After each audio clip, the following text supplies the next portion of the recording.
dore filime utagomba kureba uko zose ari eshanu, uko ngiye kuzikubwira uko ari eshanu zose nta nimwe ugomba kureba. Ahantu hose uzabona link cyangwa se abantu bagusaba kureba izi filime, ntuzigere ubemerera. Izi filime zigaragaramo ibimenyetso ushobora gukora ukisanga wakoranye n'imyuka mibi, ndavuga imyuka y'abadayimoni.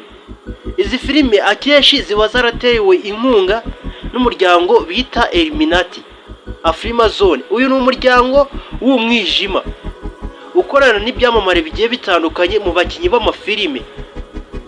Kuri uyu munsi rero ngiye kukwereka filime eshanu zigaragaramo ibintu bidasanzwe ku buryo ki nawe utagomba kuzireba, ndetse iyi filime ukiyibona ntuzayereke umwana uwo ari we wese. Ikindi kintu, ntuzigera ukora kimwe mu bimenyetso byigeze gukorwa muri iyi filime. Izi filime ni ukuvuga ngo buri kimenyetso cyose cyakoze bitwa ko bagaragaza ibimenyetso by'imyuka mibi, gusa babigaragaza nk'aho babihimbye. Byose ni ibya nyabyo. Ndagusabye ubane nanjye, ukorera iki ubundi ukande na subscribe. Numara gukanda subscribe wibuke gukanda ku nzogera, ndetse ntiwibagirwe gusigana comment yawe ahangaha kuko biba ari iby'ingenzi. Iyi channel ikugezaho ikiganiro cyiza aricyo bita agasobanuye message and love story. Aka ni agasobanuye message, nguhaye ikaze. Filime eshanu ngiye kukubwira rero, iya mbere bayita The Sinners. Igisobanuro cy'iyi filime urahita ucyumva neza.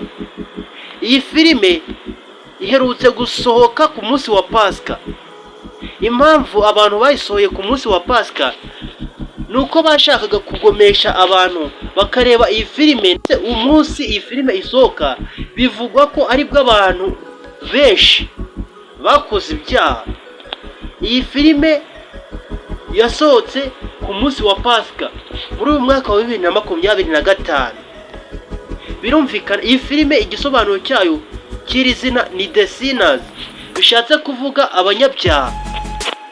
Iyi filime abantu benshi bayikinye bagiye bajya mu interview, bagiye batanga interview zigiye zitandukanye bavuga ko Hollywood company yabateye inkunga ngo bakine iyi filime. Bakina ibi byose bagaragaza ukuntu Satani ngo yinjira mu bantu, bagaragaza amagambo wavuga ugahamagara Satani akaza mu buzima bwawe. Ibi byose rero abakinnyi filime bavuze ko byose ari ibyanyabyo, kubera ko ibyinshi atari ibyahimbwe, ahubwo n'abapfumu bari mu iyi filime ni abanyabo. Ibyo abantu bakinishijwe babikinishijwe n'abantu banyabo, babandi bakorana n'imyuka mibi. Ni filime yateye ubwoba cyane, dore ko iyi filime babariranyije, bacunze neza, bayisohora ku munsi wa Pasika, umunsi w'Imana, kugira ngo bayobye abantu neza. Filime ya kabiri ngiye kuba nakwereka ni filime yagiye igaragaramo ibikorwa byinshi bya Satani, bagaragaza se ni gute Satani aza mu bantu. Iyo filime nta yindi, Heartstopper ni filime y'uruhererekane, yari ishingiye ku gitabo cy'umwanditsi Alice Oseman. Igaragaza inkuru y'urukundo hagati ya Cheryl ndetse na Nicky. Aba bose uko ari babiri, Cheryl ndetse na Nicky, ni abahungu. Aba ngaba bakiri bato ngo bari bafite urukundo rudasanzwe guturuka bakiri abana, bafite imbaraga batazi iyo zituruka. Aba bose uko ari abahungu babiri batwereka ukuntu bashe gukundana n'abahungu bikarangira bagaragaje iki? Ubutinganyi. Iyi filime Heartstopper yagaragaje ko ubutinganyi atari ikintu umuntu yakagombye kwirukana, ahubwo ngo ko ari ikintu, ko ari igeno ry'umuntu, ndetse ko hari benshi bagomba gushaka ukuntu bakwinjira mu butinganyi, kuko ngo bashobora kuba aricyo kintu cyabanezeza. Ngiyi filime ya mbere nanone yaje kuyobya abantu benshi. Iyi filime aho uzayumva hose bayivuga ntuzigere utekereza kuyireba cyangwa se ngo uyereke umwana. Pause. Iyi filime yerekana ubuzima bwa bamwe mu bantu bafite ubutinganyi nabo, cyane cyane ubwo butinganyi bwabo ukuntu baba babukora bimeze nk'aho hari ikintu cyabibakoresheje, ndetse bagaragaza ibi bimenyetso bigiye bitandukanye by'impamvu abangaba bakora ubu butinganyi. Bayita pause. Ibyo bimenyetso byinshi bakora ni iby'umuryango wa Illuminati. Uwo muryango ni umuryango w'umwijima, ni umuryango ukorana n'abantu bagiye batandukanye, harimo ibyamamare by'abakinnyi ba filime ndetse n'abahanzi. By'umwihariko ibimenyetso byagaragajwe mu iyi filime bita Pause, koko byagiye bigaragaza ko iyi filime yatewe inkunga n'uyu muryango, ndetse yari igamije kugira ngo abantu benshi bamenye ukuntu bakwinjira muri uyu muryango wa Illuminati ukorana n'imbaraga z'abadayimoni.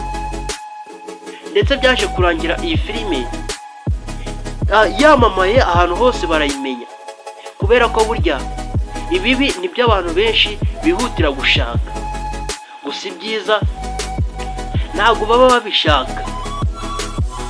Hari iyindi filime utagomba kwereka umwana, cyangwa se filime igezweho nuyumva ukaramuka uyumvishe, iyi filime ntuzigere utekereza no kuyireba. Ni filime yuzuye ibyaha bidasanzwe, filime bita Sex Education. Iyi ni filime yasohotse, gusa abantu batazi ngo mu by'ukuri iyi filime yari igamije iki. Iyi filime yari igamije kwangisha abantu Imana, nayo harimo ibimenyetso byinshi nk'ibimenyetso by'imbaraga y'amadayimoni itera abantu kuba bakora ibintu bijyanye n'ubusambanyi.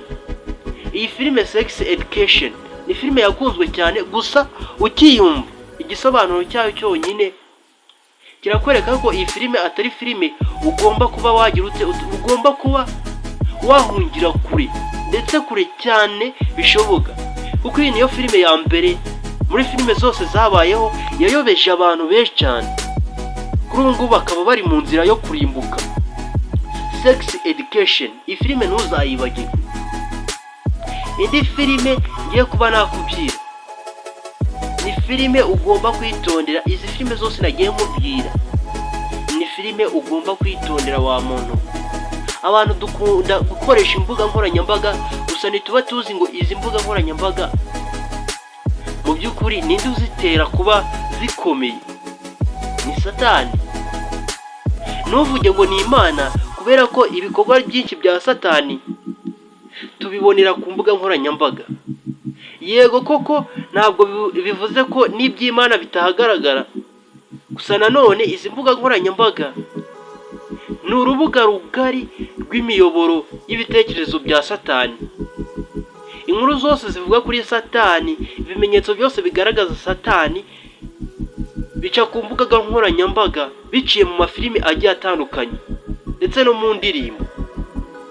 Uraje wumve filime ngiye kukubwira ariyo ya nyuma, filime ugomba kwitondera. Niwumva bakubwiye filime yitwa Rosemary's Baby. Rosemary's Baby, iyi ni filime yasohotse mu mwaka w'1938. Iyi filime ahantu hose uzayumva bayita Rosemary's Baby. Iyi filime ikoresha umugore utwite mu buryo bw'umwijima. Nawe unyumvira ibi bintu. Filime igaragaza umugore watwite mu buryo bw'umwijima. Ibi ngibi hitubihuza n'ibintu dusanzwe tuzi by'ukuntu Mariya yatwite ariko mu buryo bw'umuco. Ibi ngibi biragaragaza ukuntu ngo Satani ashobora gutanga urubyaro.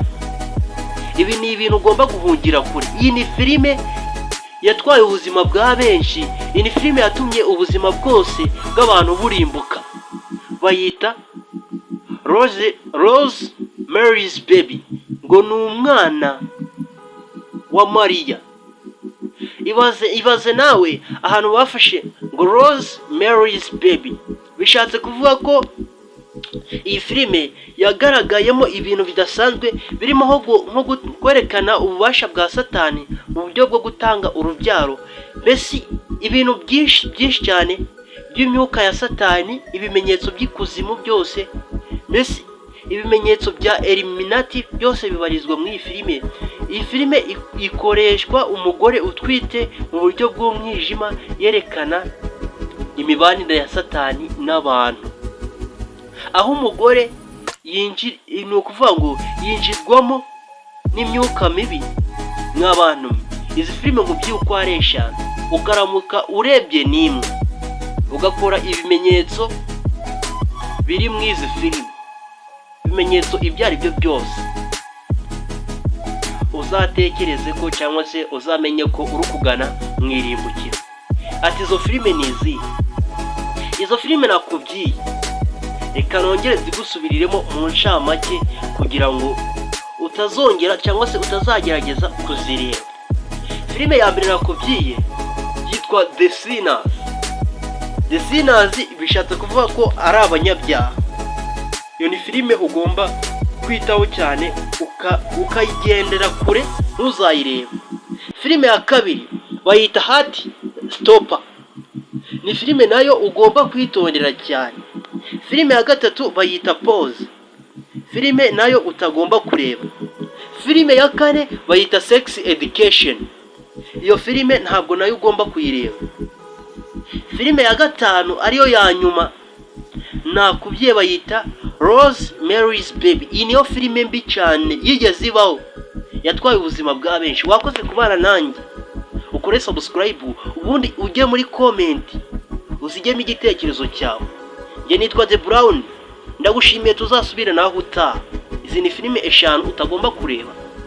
Nizere ko wankurikiranye kandi urakora subscribe, tuzongere dusubira naho utaha.